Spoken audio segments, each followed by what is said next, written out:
பகுத்தறிவு. எதையுமே பகுத்து ஆராயக்கூடிய அறிவு பகுத்தறிவு. அப்பேற்பட்ட பகுத்தறிவுன்னு எனக்கு ஒண்ணு இருக்கு, புரியுதா? சிற்றறிவு, நுண்ணறிவு, கேளறிவு, கேளறிவு, பகுத்தறிவு. எதையுமே பகுத்து ஆராயக்கூடிய அறிவு. எதை பேசணுமோ அதை மட்டும் தான் பேசணும், எதை சாப்பிடணுமோ அதை மட்டும் தான் சாப்பிடணும்.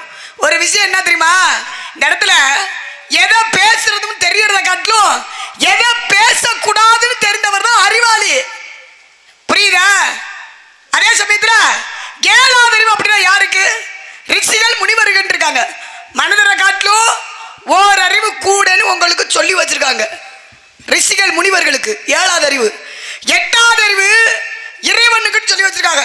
நாங்க 4 யுகத்துல வந்திருக்கோம், நாங்க அறிவாளி, நீங்க ஆறு, நாங்க எல்லா புராணத்திலையும் வந்திருக்கோம், எல்லா இதிகாசத்திலையும் வந்திருக்கோம் அப்படி நீங்க பேசலாம், பேச்சுக்கு பேசலாம், பேசி பார்த்தா தானே தெரியும்.